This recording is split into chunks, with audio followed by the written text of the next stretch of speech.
qui viennent quand même à Rome faire leurs études. Donc il y a quand même des liens qui... Alors justement, pour ça, ça sera intéressant. Voilà. Alors, le reste, on va passer vite parce que l'heure tourne et qu'on a déjà dit beaucoup de choses, sauf le 11, qui est vraiment très très bien. Martyr de la charité. Le vrai martyr est moins celui de la foi, surtout si cette foi juge les persécuteurs, que celui moins spectaculaire de la charité au quotidien. Vous êtes tous des martyrs.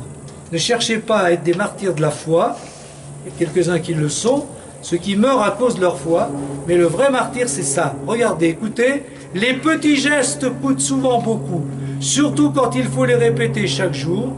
Nous avons donné notre cœur en gros à Dieu, et cela coûte fort qu'il nous le prenne en détail. Je trouve que c'est magnifique.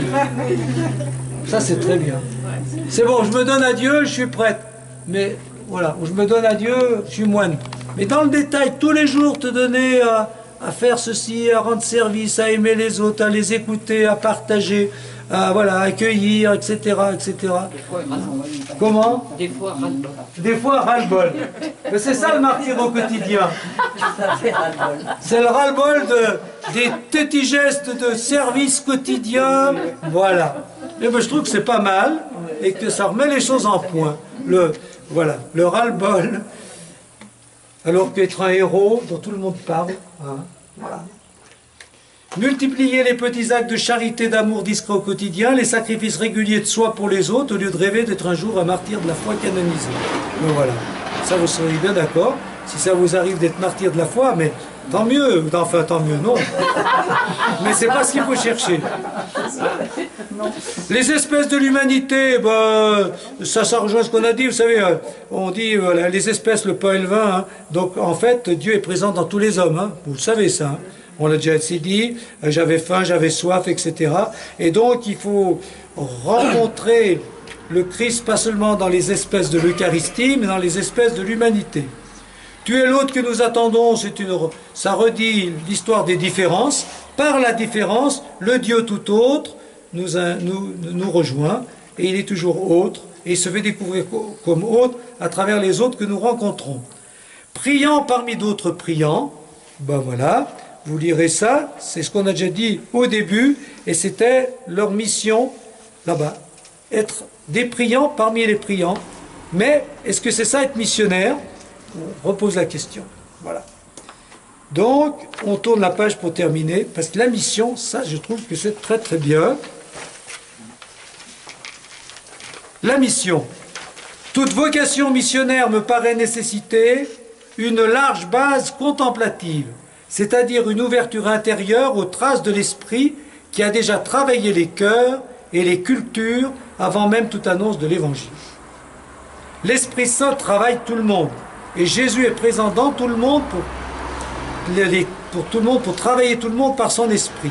Alors, être missionnaire, ce n'est donc pas être un prosélyte qui veut ramener de nouveaux adeptes à la religion et faire du nombre, c'est être un témoin de l'action de Dieu en soi et dans les autres. Ça répond un peu à la question. Le prosélyte, comme les évangélistes, c'est « venez chez nous hein ».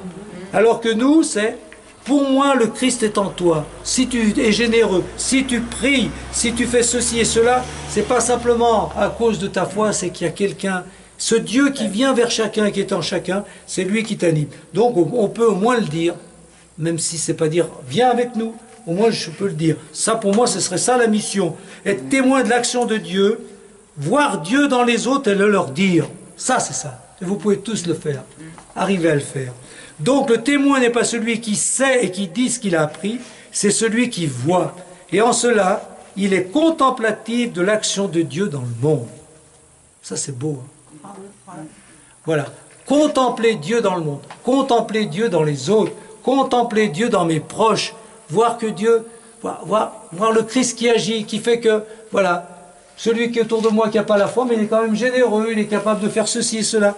Mais si je suis capable de voir Dieu en lui, quand je veux lui parler de Dieu, ou quand je veux lui dire que je vois Dieu en lui, il va mieux l'accepter que si je lui dis, viens avec moi, viens à la messe. Hein? Voilà. La mission est donc une visitation, surtout quand on part en mission témoignage et non en mission conquête. Nous sommes invités à être continuellement en état de visitation comme Marie auprès d'Élisabeth pour magnifier le Seigneur de ce qu'il accomplit en l'autre et en moi.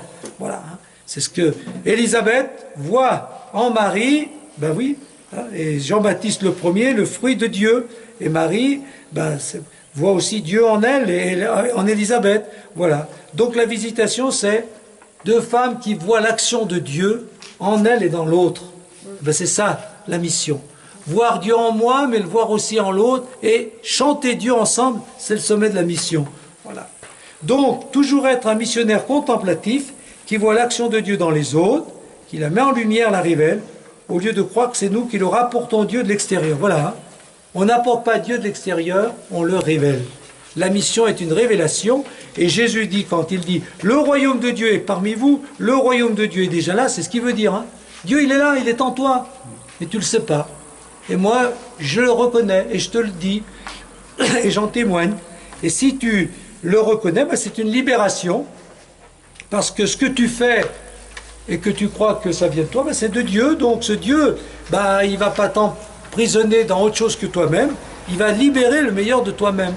Voilà. C'est bon? Eh bien voilà.